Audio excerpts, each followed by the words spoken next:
Welcome everyone. Today we have Arthur in the house, and he's head of engineering of an amazing company called POKT. And I'm Saeed. I'm the co-founder of Cadena. And how we're going to do this is we're going to have a little bit of Q&A with Arthur, and then we're going to open it up to you, the audience, for questions. And we'll have a great time. So let's get started. First question for you, Arthur. Can you tell us about yourself and how you got into this Web3 space as an engineer? How I got in this space is I got very, very lucky.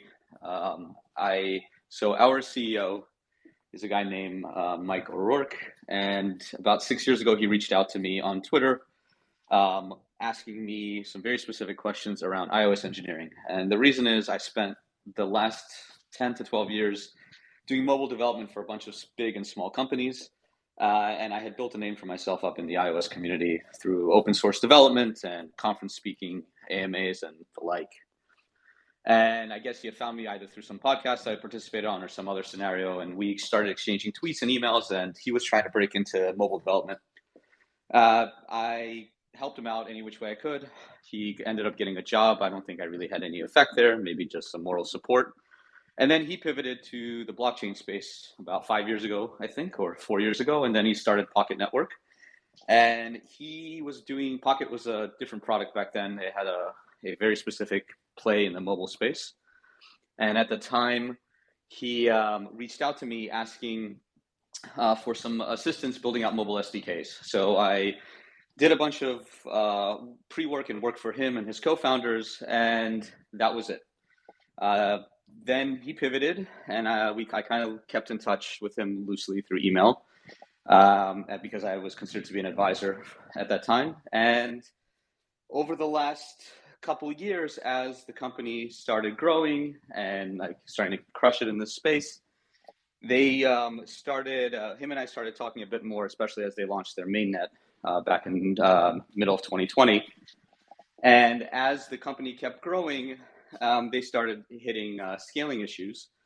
And I've spent the better part of a decade working at companies of different sizes, and I've scaled teams in a few different scenarios. So there was an opportunity that presented itself at the end of last year, very early this year, that I couldn't say no to, which is coming to join POKT and leading the engineering side from people management or people perspective and helping them scale the team and scale the products. So I think being nice to someone on Twitter 6, 7 years ago has kind of changed the trajectory of my career. That's kind of how I got into this space. Yeah, before we jump to the next question, it's an important lesson. Everything comes full circle in life, and treat everyone well, even on Twitter. You never know where it goes. and so with that, can you fill us in on what is POKT and what are some use cases for POKT? Sure. So kind of the marketing answer here is POKT Network is a decentralized blockchain API built for Web3 apps. So we provide JSON remote procedure calls, or JSON RPC endpoints, rather, for at present 45 blockchains. When I started, it was about 30. So we've grown by 50% or so in the last 6 months. And we're trying to get to about 100 by the end of the year. Our main competitors, if you've ever heard of Infura or Alchemy, and there's a few others out there, we're effectively a decentralized and censorship-resistant version of those entities. One of the lines that our CEO likes to use is we are TCP/IP for the blockchain space, because we effectively create the application and transport and the rest of those layers for the Web3 space by being able to route requests to and from blockchains in an agnostic and decentralized fashion. That sounds amazing. I mean, can you fill us in on some use cases and how you're seeing companies use POKT and developers? So the main way, I'll do my best to answer this. I should qualify with all my answers moving forward here is I've only been here for a few months, and so I will do my very best to answer. But there are people in the audience that might be able to follow up if need to at the Q&A portion if I miss anything here. So basically, the problem that we solve, you should think about it like this. So let's say you come from the current tech world, what I guess is by the Web3 folks being known called as Web2. where you need to stand up your own AWS infrastructure just to create your APIs, just to be able to read and write data from any given database that you control privately. In the blockchain world, or in the Web3 world, we are working with public ledgers, at least the chains that we support at Pocket and the chains that are supported by the competitors I mentioned earlier. To stand up the infrastructure to read and write data from a given blockchain becomes exceedingly expensive because all of these blockchains have new data added to the records or new blocks added to the chain every 15 seconds to 15 minutes, depending on the chain you're using. So you effectively need to keep up EC2 instances if you're using AWS and EBS blocks and the rest. You need to keep up entire infrastructure up to date and synced with every single block on a given blockchain just to be able to successfully read and write data to it. So to just build a small application that does something with Ethereum, as an example, you need to essentially have a good handle of DevOps. So just to build like a front end application, you also have to do a bunch of back end work, and that becomes that stops people from starting to actually build a project, and that becomes an exceedingly expensive task for any small company to do. So what Pocket does is it effectively solves that problem by creating the infrastructure on your behalf, or rather incentivizing a community to build a decentralized infrastructure on behalf of app consumers. Pocket provides metered endpoints where people can relay traffic to and from a blockchain. And then we, in a not too distant future, will be charging people or our current clients to do that using our native token, which is Pocket or POKT. Thank you for that. And I know that there's some exciting future plans. You mentioned 100 blockchains by the end of the year. Can you fill us in more on some future plans? And I know InfraCon is coming up as well. It sounds pretty exciting. Sure. Yeah. So first is we're currently a Tendermint-based protocol, and Tendermint has some limits that we're hitting, such as the amount of relays that Tendermint can currently process. And so they can process about 3 billion relays. We are about to hit 1 billion relays, hopefully this week. We do about 900 million a day at the moment, across 45,000 distributed nodes.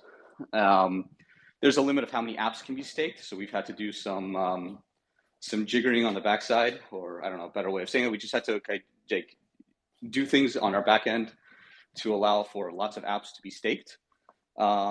So we are now trying to get to a point where we can be fully permissionless with app staking.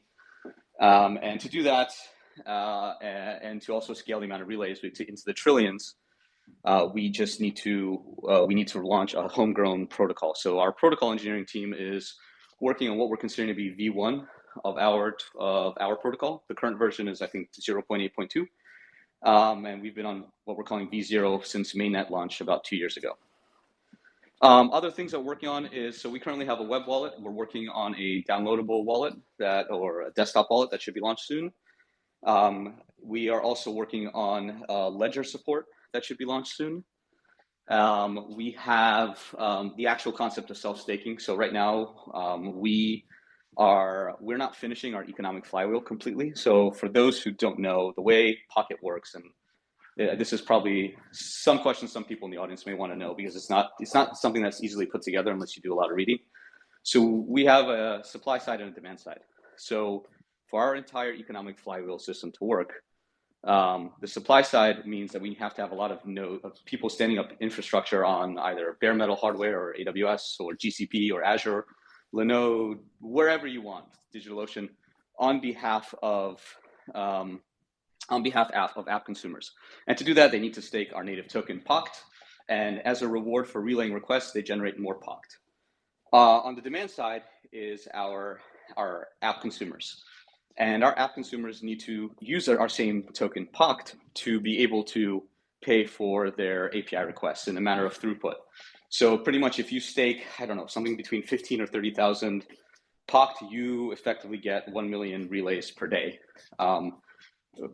In perpetuity. We don't, at the moment, the way it's supposed to work is you stake tokens for throughput, not tokens that we burn. We're not going to do that at the moment. We'll do that later.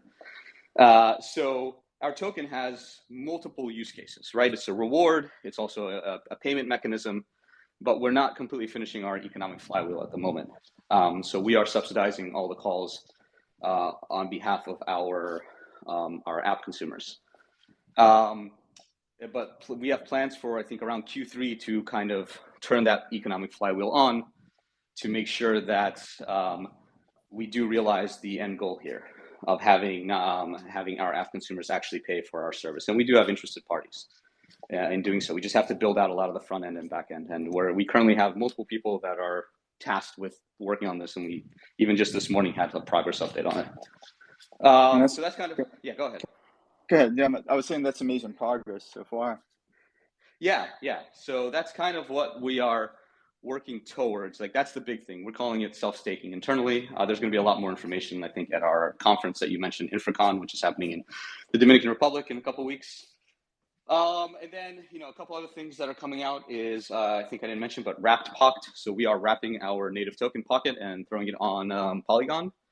I think there are plans to then later put it on Binance Smart Chain and potentially back on Ethereum, but I'm not sure. Don't quote me on that.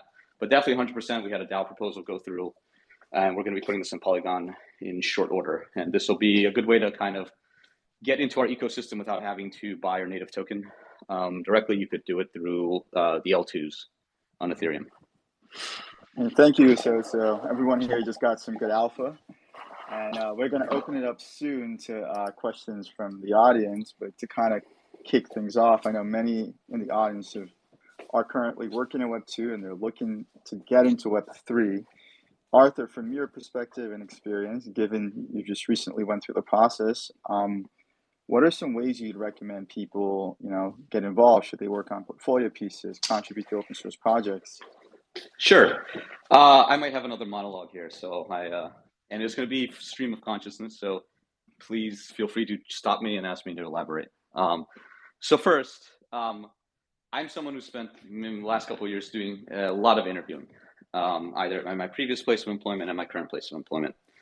And one of the things that I used to look for when I was a bit younger, and there was a bit of similarity bias in the sense of if people had done open source, I would look at them more favorably. But however, that is a huge privilege for someone to have that much time in their life to be able to put their family aside and other obligations they may have in their life to actually sit down in the evenings and code away. I was fortunate enough to have said privilege for a good chunk of my life, but I know that's not the same for many other people. So I consider if you do have open source development on your resume, I think that is a great sign. And if you have that time, you should definitely work on it, because it kind of lets you show off to people in the industry that you're trying to break into, in this industry, that you actually care and you've actually spent time working on it, working on getting yourself going out of your box, whatever it is that you may be currently doing. If you're doing a career change from something that is non-technical, like to show that, hey, you've actually put in the time and effort to do this. While that's not necessary, that definitely is a signal that will help you get the job. Other stuff that I've seen is just being honest and cold calling. So I'll give you a story from an intern we were about to start. It's about to start in a couple of weeks. So I had an intern from a U.S. university reach out to me and effectively tell me that, he had heard or seen something, a tweet or a LinkedIn post or something somewhere, and is interested, has a little bit of the skills that needs, but is not sure if he would apply, but he just wants to kind of take the chance that I'll look at his LinkedIn post and look at his resume and actually try to, evaluate him. And funny enough, like the day before, I was thinking that we should probably hire an intern for the summer, and thinking it might be too late, because usually a lot of internships go in the beginning of the year, or the beginning of the school year, so September to December. And it's, all the internship spots and internship people interested in getting internship spot, usually they don't exist on either side of that marketplace. So anyway, we put him through our interview process, and he actually does better than some full-time engineers that we have on staff. So we gave him an offer, and we gave him an offer commensurate to what a junior developer would be getting at our company. And the cool part about this is all he had to do was reach out, put himself on the line. He has nothing to lose, period. And that's, for me personally, as a hiring manager, I appreciate that. I appreciate people who are confident enough to kind of put their own feelings aside and be like, listen, I want this job. I've done some research in your company.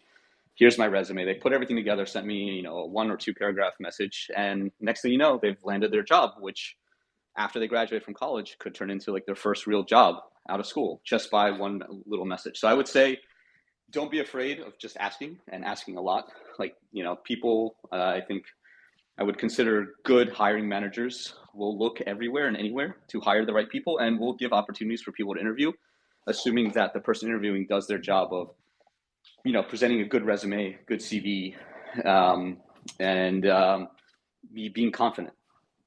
Another piece of advice, just before, again, this is stream of consciousness. A lot of what people think matter on resumes and CVs don't. Usually the more that's on there, the less I want to look at it. Keep it under a page, write the very basics of what it is I need to know about what you've done at your job. If you are changing careers, write me a very short cover letter. Tell me why I should even consider you. And if you have gone through a web development program or Web3 development program like Cadena or some other, show your projects, right? You've done something. You've clearly made a jump. Like, I actually look at code schools or graduate code schools very favorably, because that means you've effectively put your life on pause to change yourself for the better. And I appreciate that. And I usually like to give people opportunities, and I have at multiple places of employment in the past done that. I myself have taught at General Assembly for 3 or 4 years, 5 years, I think, part-time. So I definitely have even more appreciation for people who go through this process. So yeah, I'm going to stop there because I feel like I've just gone on a random train of thought. So go ahead. So actually, I'll flip the questions here on the company side and then open it up to the audience. So, what we're seeing on our end is, I love that you gave the intern a chance off of just a cold outreach. But we're noticing many companies, they're looking for the diamond of the diamond in the rough. And 3 months pass by and they can't find that person. What would you recommend to these companies to shift that mindset and just give someone who's, Sure. 90% there? Sure. A couple things. Everyone's coachable, and assume positive intent on someone. Like, I believe that everyone is coachable. You just need to figure out, you got to meet them where that person is. And you have to figure out if you're in a place right now where you can actually spend the extra time it takes to get the person to the level that you want them to be at. So the wonderful thing about people coming into internships or coming out of a code school is, irrespective of their age or life experiences, they're still considered to be moldable or young, impressionable minds. And having the ability to pretty much mold someone who's new to the industry to be a great developer is a huge responsibility, but a really fun responsibility, because you effectively allow, if you're a good engineering leader or a good manager, you are allowing yourself the ability to kind of shape and form a person to the way you want them to operate. And they're going to do a good job if you put that little bit of extra effort.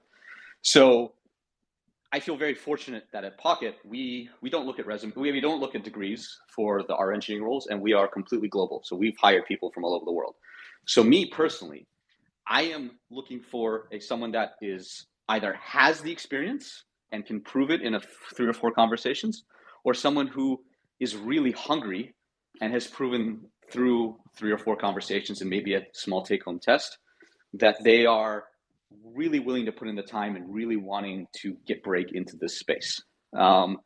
And if they show me through those opportunities that they are good enough for this role, we'll hire them, and we have. To kind of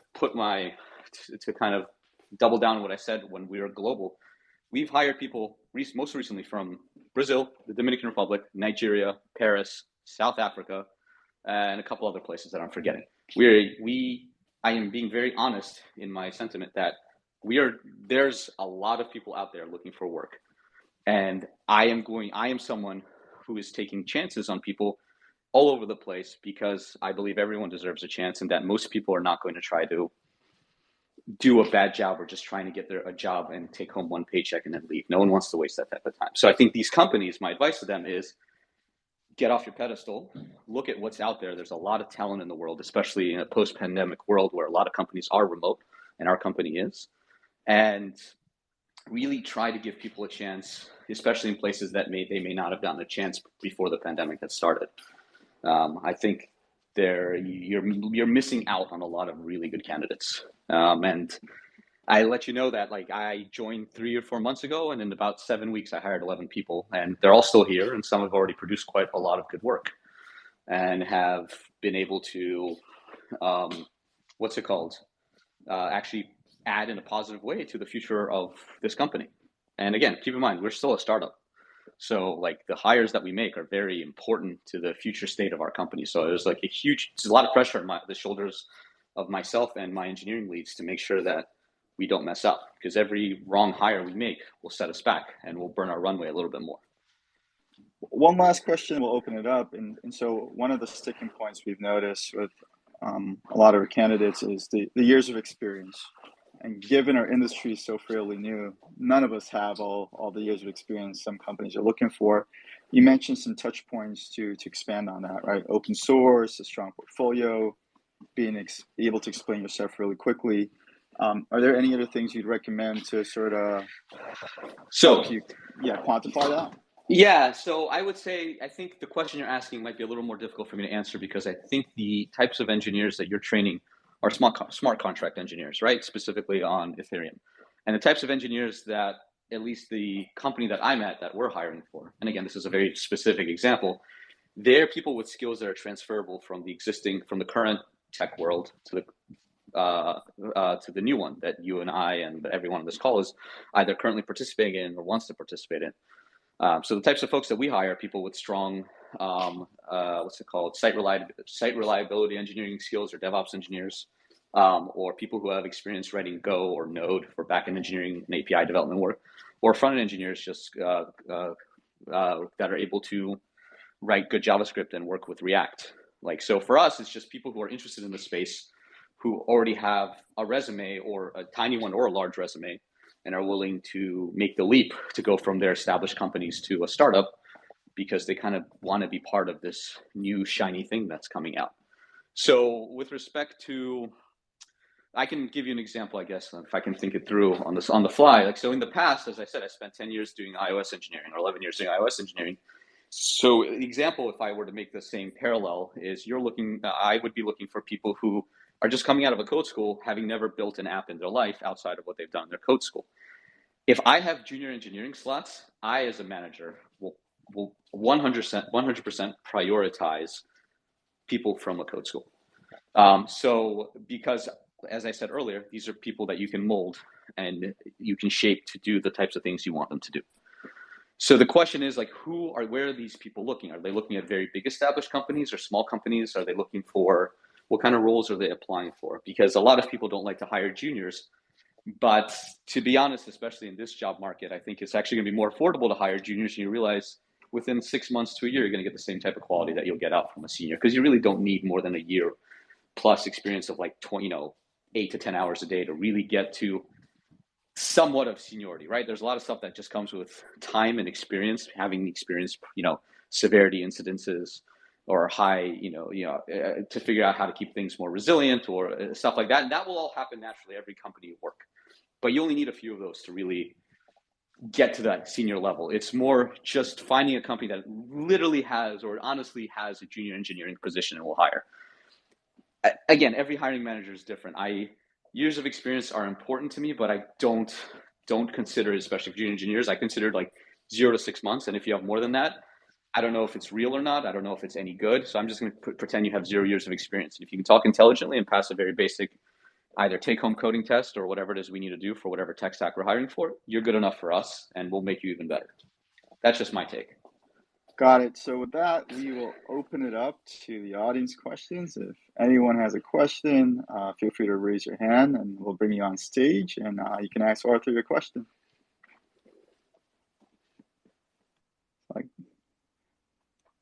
I'll give everyone like 30 seconds or so to see if we have any audience questions. And if not, we can move on to wrapping things up. Let's see. Let me ask a question to the audience, if you don't mind. Yeah, go for it. So clearly there's a few of you here that I know either from the Pocket community or friends of mine from a different life, but there's also people I've never met here. So there's a reason you're on this call. So is there anything you want to know, period? Like in general, just about this space or engineering or career, not just like getting a job, but just anything in the world we know as tech? Because there's a few minutes here and there's a few of us here with many years of experience, and I'd be more than happy to try to answer a question. And if you don't want to come on stage, you can tweet at us or drop a note in the Discord, and I'm happy to read your question as well. Yep. So I do have one request here. I'll bring Rich on. And, Hey, all right, Rich, go I have a ahead. question. It's not pocket related. Um, can you define kind of the levels of contributing to open source? It can seem pretty daunting. And so personally, like if someone was asked me to, make a PR to an open source project, I'd be worried. But if, someone asked me to like just make an issue out of something, like that's more palatable. Like, can you define what levels of contribution kind of, you know, mean certain things to you, and like basically how do you not get intimidated by the large corpus of open source work that's out there? I think the only one that really matters is actually opening up a pull request on an existing project if you're not someone that's just writing your own code and submitting it to the general public or library of all the open source code that's out there. The worst someone could say is no, and they close your repository. But people lately, especially last years, have become a lot nicer about it, or they will work with you through solving one of these problems. So, as an example, about 5 or 6 years ago, I contributed a change to Apple's Swift library, a few changes. But one of them took 70 back and forth conversations with an employee at Apple over their open source repository because I wasn't able to build part of their tooling system properly. And I felt like an idiot because this was all being done in public. The conversation goes on, and then we have to have a similar conversation on another repository because I'm essentially porting my change over to multiple libraries that Apple owns. And I can tell you for like a week, I felt like a complete idiot wasting someone else's time. But at the end of the day, it was worth it to them for me to be able to contribute the change I wanted to add, and I added it, and then within 6 months it was live on millions of people's instances of Xcode, which is the IDE we use to write mobile apps and Mac apps. So it's pretty cool to know that putting a week of time in open source and completely feeling like an imposter the entire time kind of was I was able to contribute to something that other people have been used. And funny enough, whenever I joined companies after I did that change, it was cool to see that change live in people's code bases, and I can point to be like, I added that thing, that was me. So I would say like just do it, just like with everything else I've said in this call. Just go ahead and just do it. You have nothing to lose. Like that's kind of my motto here. It's just like take a chance.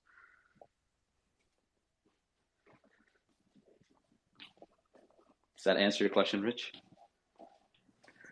It does, and I think one of the takeaways is like persistence. Being able to read the room is tough, but like what may seem annoying to one person, just to continue following up and following up, may be like a treasure to someone else who's just like begging for more open source engagement. And so I never really thought about that. So thank you. No problem. Thank you. So I'll bring on the next speaker. We've got a couple more requests. I'll bring on Vandit.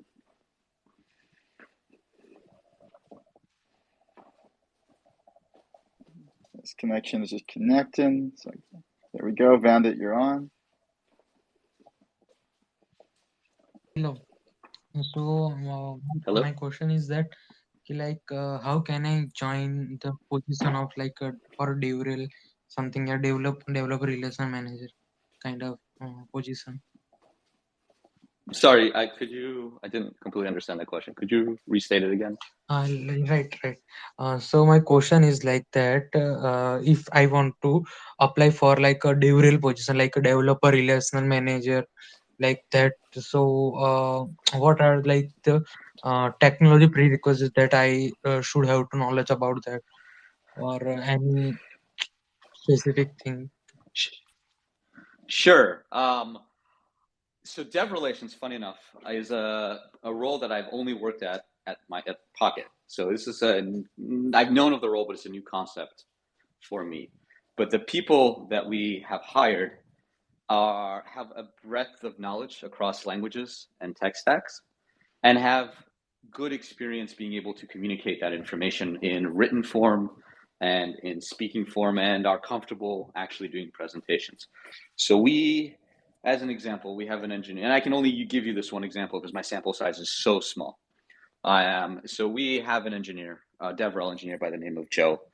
And Joe, in the 3 or 4 months that I've known him, has spoken at ETH Denver and done a presentation there, has written a good chunk of our documentation, has written some of our tooling that we will open source or have already open source just to be able to prove a concept out, and has been able to help me and others stand up nodes on the side. So he's been able to effectively show his skill across DevOps and front-end engineering and back-end engineering and documentation. So it's like, I wouldn't call him a unicorn engineer. I don't know if he's, and again, I love Joe, don't get me wrong. I just don't know his like level of technical proficiency in each of these stacks, but he's able to do everything on top of being someone who can communicate very effectively. So I would say from what I've seen there is you need to have some breadth in your technical experience, and you need to be someone that is comfortable speaking in public in various different forums to be able to get points across or be able to teach, and someone who loves to document stuff. I might be wrong. What I would recommend you do is, I think we are hiring in our community department or community organization, and one of them might be a dev relations job. So I would take a look there at that resume or at that job description. And I think the more obvious answer is just kind of take a look online. I know you're asking me this specific question, but it's just even though they're engineers, they're not engineers that fall under my purview or my organization, and I have very limited experience, so I can't answer anything else besides that. So I apologize. And I'll drop a link to that in the Discord as well, so you can get access to those roles. And then I think this has been an amazing space. It's great to have Arthur here, and for more information on Pocket, it's POKT.network. Sorry, for Cadena, we're at cadena.dev, cadna.dev. And we actually have Pocket integrated now in our courses and curriculum because it's super easy to use for developers to spin up a node. So if you want to learn more about it, you can just go through the courses. With that being said, any closing words, Arthur? No, I really appreciate being offered the opportunity to speak with you on behalf of both Pockets community and Cadena community. It's been fun. For those that may have other questions that they didn't either feel comfortable saying out loud or they want to follow up on anything they may have asked, my DMs are open. I am on Twitter fairly often. You can just hit me